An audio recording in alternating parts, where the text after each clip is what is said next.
अध्याय 9। कोई था वहां। वह क्या था? आसमान में तैरती एक काली आकृति ने नीचे ओलिवर को देखा, जो अपने आंगन में वापस जा रहा था। जैसे ही चांदनी उस आकृति पर पड़ी, पूरा शरीर प्रकट हो गया।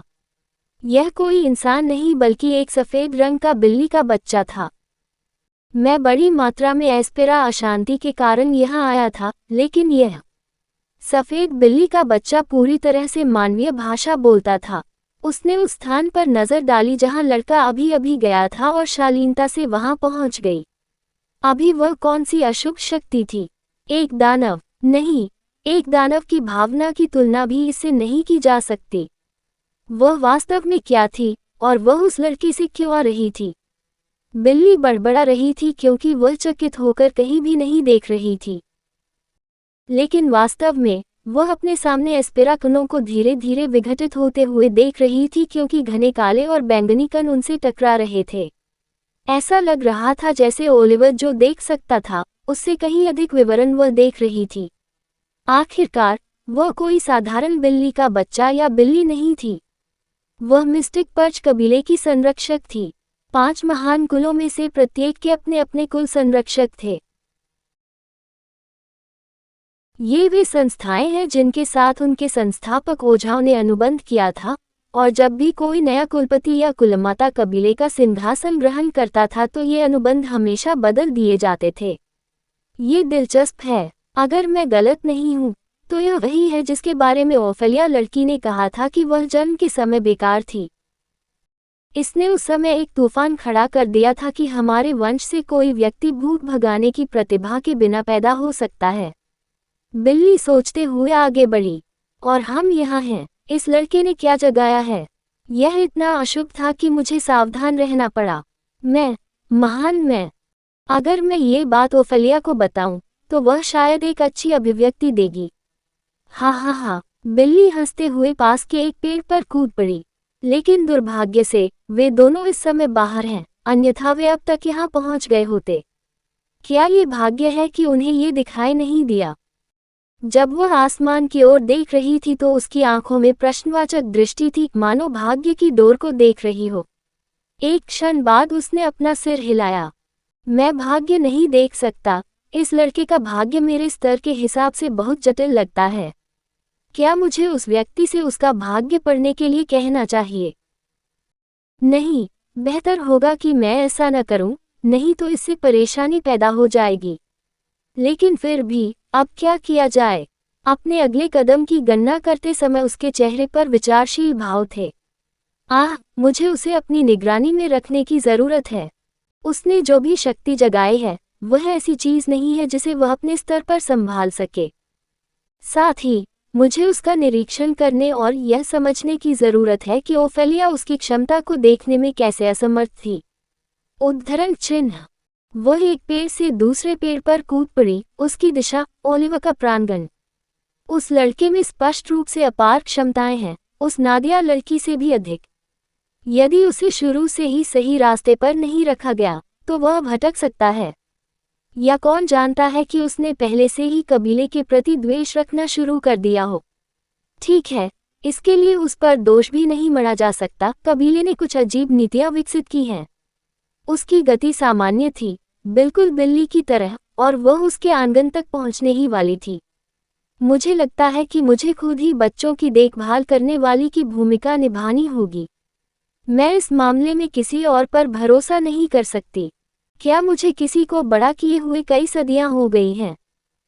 कूदते समय उसे कुछ याद आया तो उसकी आंखों में उदासी की झलक दिखी, लेकिन वह जितनी जल्दी आई उतनी ही तेजी से गायब भी हो गई।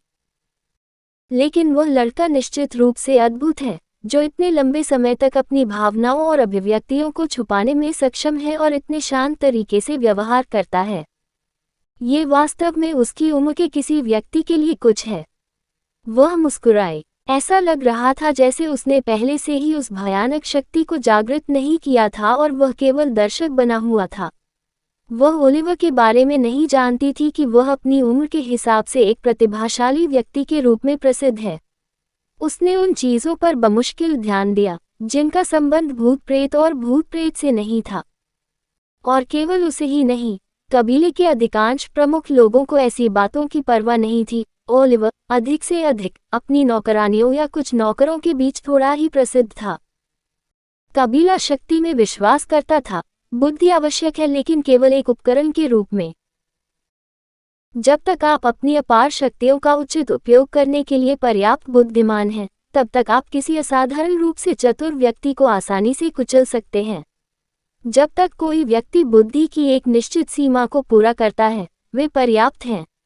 बाकी लोग अपनी शक्ति और भूख भगाने के कौशल पर निर्भर थे। जहां तक बड़ों की बात है, ऐसा लगता है कि मुझे उन्हें संतुष्ट करने के लिए एक कहानी बनाने की जरूरत होगी। खैर, वे वैसे भी बच्चे ही हैं। वह कबीले के चिंतित बुजुर्गों के बारे में सोचकर सोच में पड़ गई, जिन्होंने पहले भी अशुभ आभास को महसूस किया था, लेकिन उसने जांच करने की पहल की। उसने ऐसा इसलिए किया क्योंकि वह जानती थी कि अचानक आए अशुभ घटना उसके लिए कदम उठाने के लिए पर्याप्त खतरा पैदा कर रही थी। बड़ों को भेजना प्रयास के लायक नहीं था। यद्यपि अशुभ आभास केवल क्षण भर के लिए था, फिर भी यह चिंता का विषय था। लेकिन अब जब वह कारण के बारे में जानती थी, तो उसे इसे अपने तरीके से संभालना था। वह इस मामले को वर्तमान मुखिया और उसकी उदासीन पत्नी पर नहीं छोड़ सकती।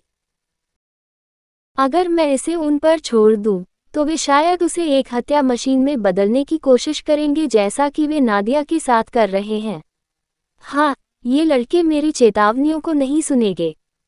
उसने उनके स्वभाव और मूल्यों के बारे में सोचा।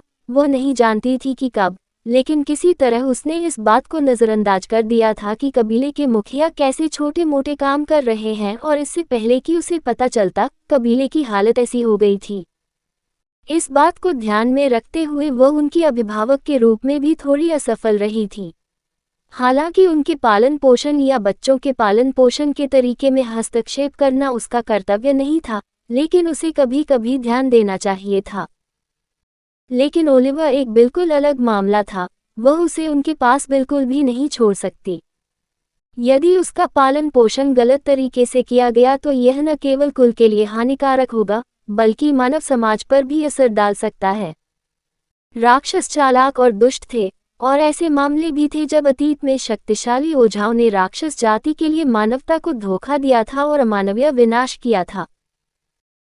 उसे स्वयं ओलिवर का निरीक्षण करना था। अगर वह अपने बेकार माता पिता के प्रति द्वेष रखता है, तो वह उसकी मदद करने और देखभाल करने की कोशिश करेगी। लेकिन अगर वह ये तय कर लेती है कि अब उसे सुधारा नहीं जा सकता है और वह वास्तव में भटक गया है